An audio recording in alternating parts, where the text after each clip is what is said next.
विमलसादात सद्धर्मर्दिमलस्त्वा अनंतना स्वामिना प्रसाद अनेक धनदाने वृद्धि रक्षणमस्तु धर्मना स्वामिना श्रीपाद प्रसाद सर्वद्वारत परमेश्वर सर्वगे शांतिना शांति करोतु ना स्वामिना श्रीपाद प्रसाद अभिवृद्धिं करोस्तु अर्हजन श्रीपाद प्रसादात परम कल्याण परस्तु मलिना स्वामिना श्रीपाद रक्षण करोतु मुनिषुना स्वामिना श्रीपाद रक्षण करोतु मुनिनमिना स्वामिना श्रीपाद सम्यक ज्ञान चास्तु अरिष्णेमि स्वामिना क्षयं ददात्वा श्रीमद्पार्श्वभट्ट सर्विनस्त वर्धमान स्वामिना श्रीपाद प्रसाद सम्यक दर्शनादि अष्टगुंचास्तु आरत परमेश्वर तीर्थंकरा वीतरागत जाति करानक गुणोत्ताय संबंधकरा देवा देवाय अनेक गुण गुण अलंकृताय अपराधनाय देवा देवाय श्री सदस्यताय परमानंद श्रीमद प्रसति परमेश्वर देवानिक महामनताय आगंद्रानताय सर्वाभरणभूषिताय अनुश्री पुरुषदया सर्वसदया प्रेयन्तां प्रेयन्तां अते सुते समते ज्ञानश्व प्रेयन्तां प्रेयन्तां कोष्ठपदे बीजपद समनश्व प्रेयन्तां प्रेयन्तां जलचरण जंगाचरण तो भूमिचरण आकाशचरणश्व प्रेयन्तां प्रेयन्तां मनोबलिकाय बलश्व प्रेयन्तां प्रेयन्तां उग्रतपो दुत्तपतो महातपश्व प्रेयन्तां प्रेयन्तां अतिसुतवदिमन प्रेक्यवर ज्ञानश्व प्रेयन्तां प्रेयन्तां यमवर्ण कुबेरवासस्व प्रेयन्तां प्रेयन्तानन्तोजकुबिजमोहर्गस्व प्रेयन्तां प्रेयन्तां इंद्राग्नि नेरिते वर्णोय कुबेरेशानन्दनं दद्दिक्पालस्व प्रेयन्तां प्रेयन्तां श्री सुरासुरेंच विद्याधर्किनक रक्षभूतपिशस्व प्रेयन्तां प्रेयन्तां बुध बृहस्पति राहु केतु महाज्योति देवता श्व प्रेयन्तां प्रेयन्तां विंशति षोडशवंत देवता श्व प्रेयन्तां प्रेयन्तां सिद्धा जनका श्व प्रेयन्तां प्रेयन्तां जनमातृका देवता श्व प्रेयन्त चतुर्क्षेश्व जनशासन देवता श्व प्रेयन्तां प्रेयन्तां कमलवासी देवता श्व प्रेयन्तां पंचति देवता श्व प्रेयन्तां नवग्रहमेन्द्र देवता श्व प्रेयन्तां नवानंद देवता श्व प्रेयन्तां सकल समश्वा पर्यंतम सर्वकालमपि गुणदंडिनामदेश संपदिरतो सिद्धिरस्तु पुष्टितमनंतम पुण्यवर्तन आरंजम चिंचो स्वस्ति स्वस्तिमिके स्वाम ओम वृषालायतरौकेतुनोग देवता शिवा प्रेमताम प्रेमताम नक्षत्र ग्रामादि सर्वे प्रदक्षिण गणत गुणदंडिनामदेश धनदान कीर्ति सामद प्रामोद भवतु तथास्तु शांतिर्भवतु तथास्तु तुष्टि शांति पुनर्त धर्मत्तं सारांशं चिंचो स्वस्ति स्वस्ति मे स्वाम ओम नमो रते भगवते श्रीमती पार्थ प्रभावनंद सुखाय सिद्धाय बुद्धाय सत्यज्ञानदास्माकं श्री गुणदनंदीनाम देश मृत्युं च नातुकां च बलिकां च क्रोधं च पापं वीर्यं च नावग्निं च शत्रुभं सप्सगं च निन्दां सर्वविघ्नं च राजभयं च चोरभयं च दुष्टमृगभयं च सर्गराभयं च परमन्तं च सुलोरोगं च क्षयरोगं च निन्दां सर्वकुष्ठ सद्दनागाय गजो मारेमाशु मारें च निन्दां सर्वसस्य मारिं धान्य वृक्षे कलपात्र पुष्पमारिं च सर्वफलराज दैत्यमारिं च निन्दां सर्वकृवेदा कोरुदाग्नि शाक्निं च वेदिनियं समोनियं च कर्मद्रुतं च निन्दां ओम सुदर्शन महाराज चक्र विक्रय तेजो सुर शांति कुरकुर जनानंद कुरकुर बेड़ं गोकुलानंद कुरकुर सर्व ग्रामनगर कर्कुर सर्व लोक सत्तम कुरु सर्वानंद सर्व दुःख मनाना दादा पच पच कुटा कुटा शीघ्रम सर्व शिमाना हुम फट स्वाहा ओम नमो रते भगवते श्रीमते प्रक्षिणाशेष शांतिनाथ शांतिकरा सर्व पाप सौम्यनाशनाय ओम राम ह्रीं रूम राश्यवस गुणदंडी नाम देश सर्व शांतिम तुष्टिम पुष्टिम रिद्धिम सिद्धिम कुरुकुरिम वषट नमः स्वाहा भले चिंतामणि पार्श्वनाथ भगवान की जय। आइए आपको कुछ बोल रहा था बीच में ही प्रभु के आराधना के पूर्व कि मनुष्य जब भी कोई संकट घड़ी में फंस जाए, जब भी आप कोई ऐसी आपदाओं में फंस जाए जिससे निकलना नामुमकिन हो जाए, तब मेरी बात याद रख लेना। मैं जो आज बोल रहा हूं वह प्रयोग कर लेना, निश्चित रूपेण आप संकट कुछ ही क्षणों से पार हो जाओगे। यह हजारों लोगों पर आजमाया हुआ एक सूत्र है। जब कभी चाहे वह आर्थिक संकट में हो या सामाजिक संकट में हो, चाहे वह कोई अन्य संपदाओं में फंस जाए, जहां चारों तरफ आप घिर जाओ, संकटों के चारों तरफ, जहां आपको बच के भागना असंभव हो जाए, जहां आपको भी बहुत बड़ा मैं संकट की, चाहे आपकी गलती से हो चाहे वह दूसरों की गलती से हो, तब यह प्रयोग जरूर कर लेना, मेरी बात जरूर याद कर लेना। वो ये है कि जो मैं शांति धारा बोलता हूं,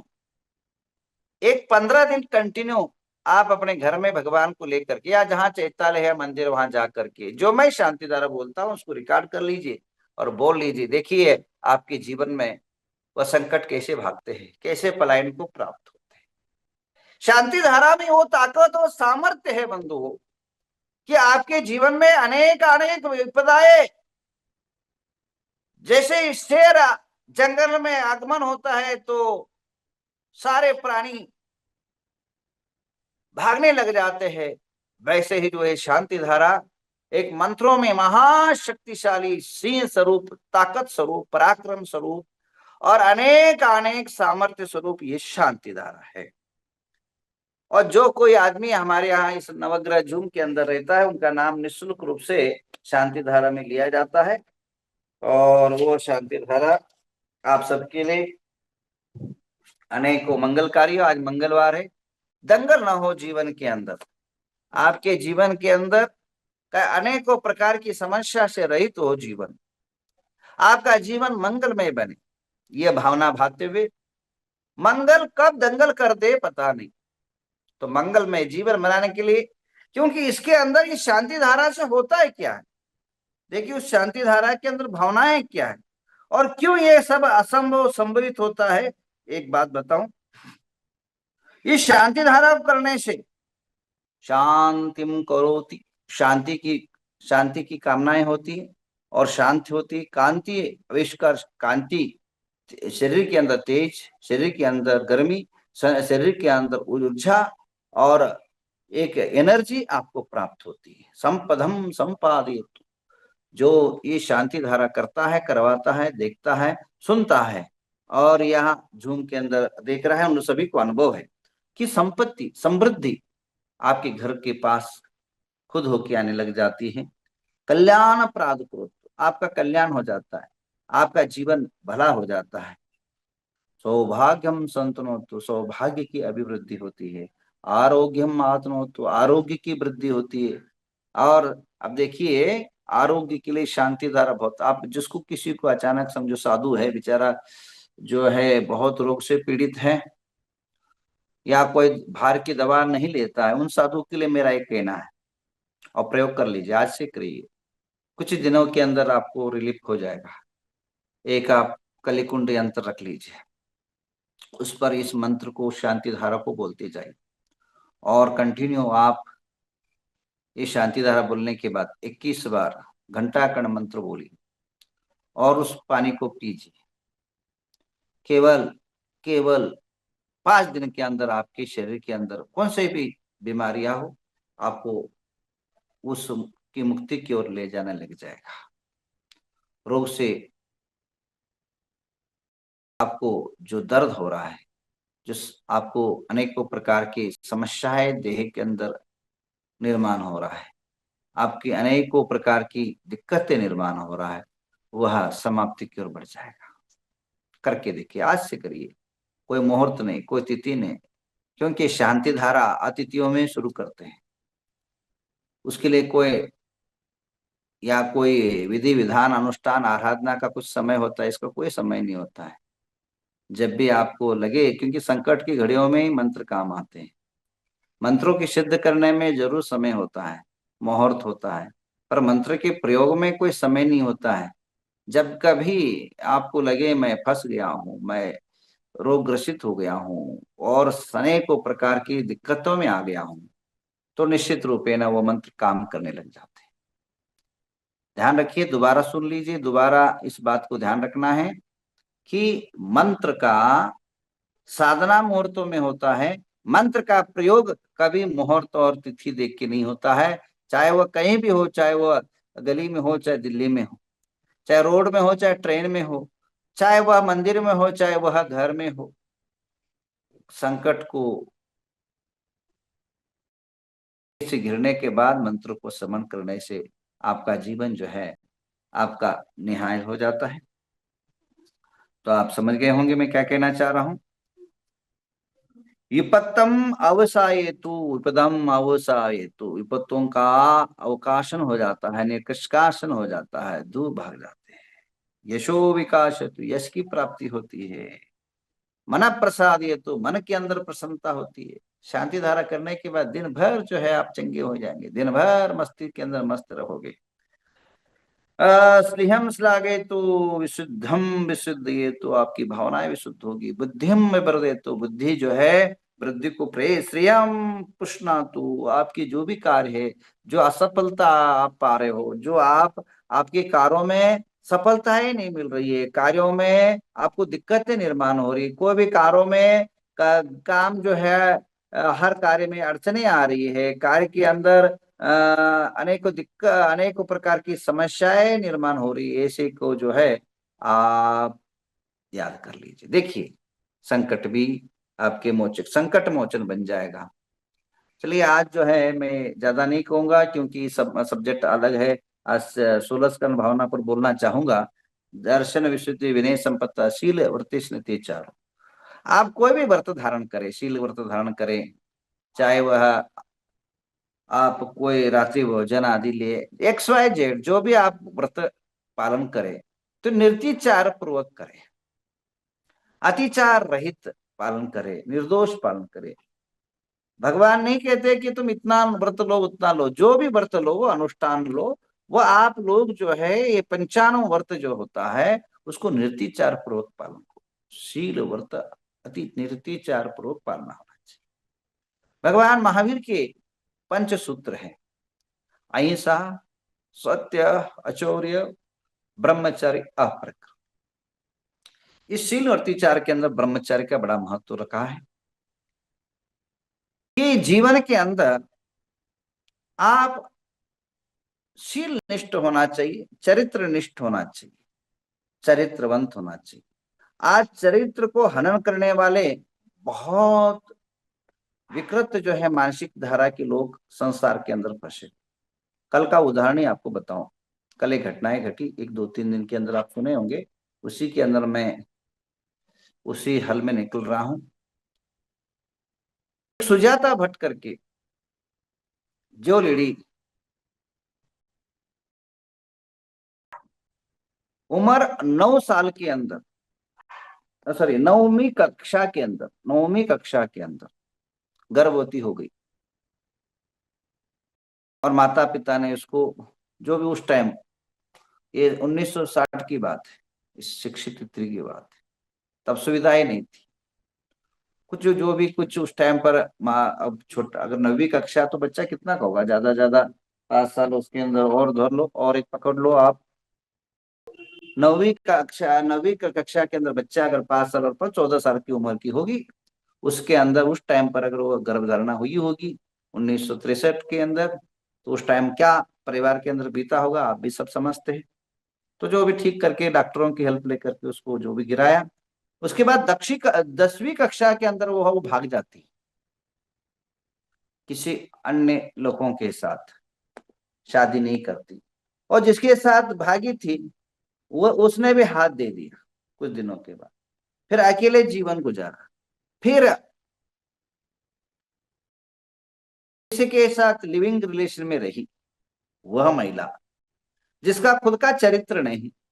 खुद का व्यक्तित्व नहीं, वह महिला कल जो है वीरेंद्र हेगड़े पर ने लगाया कि मेरी एक बेटी थी, और बेटी जो है एमबीबीएस कर रही थी, और एमबीबीएस कर रही थी, और अचानक धर्मशाला जाती है, धर्मस्थल जाती है, और धर्मस्थल में जाने के बाद एक जो है वॉचमैन के साथ धर्मस्थल के अंदर एंट्री करती है, और अचानक जो है गायब हो जाती है, और वहां उनको बलात्कार होता है, मर्डर हो जाता है, और उसको जो है किसी को हाँ न बोलते हुए दफनाया जाता है। और मैं जब गई तो मेरे साथ भी बलात्कार होता है,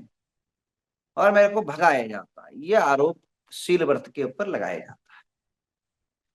अब हुआ क्या है, एसआईटी निर्माण हुआ, और एक सुवर्णा टीवी और आदि जो एक 4-5 प्रमुख हमारे कर्नाटक में टीवी है, और उन टीवियों ने जो है खोज शुरू किया, ये सच है कि हकीकत क्या घटना है। तो पता चला तो जो है वो आरोप लगाती है। आरोप लगाने के बाद बीवियों ने हाथ धो के पीछे पड़े। अब पता पड़ा जिनके साथ वो लिविंग रिलेशन थे, जिसके साथ उसने पहले भागी थी, शादी की थी, उन दोनों से कोई बेटी ही पैदा नहीं हुई। और जिस एमबीबीएस कॉलेज का नाम बता रही थी वहां जाकर के टोटला, तो कोई उसका नाम का कोई व्यक्ति नहीं है, कोई महिला नहीं, कोई लड़की नहीं। उसके बाद जहां जहां वह बता रही थी धर्मस्थल गई, तो वो जब लड़की नहीं तो धर्मस्थल जाएगी कहाँ, बलात्कार होगा कहाँ? तो ये परिस्थिति है बंधु। अब वो खुद जो है संकट की घड़ियों में घिर गई है, तो जो संकटों की घड़ियों में शील के ऊपर आरोप लगा कर,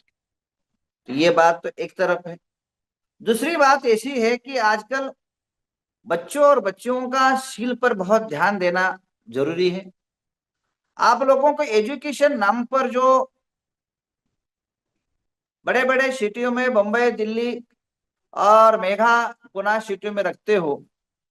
आप सबसे बड़ा शील का भंग का सबसे बड़ा साधन है तो मोबाइल।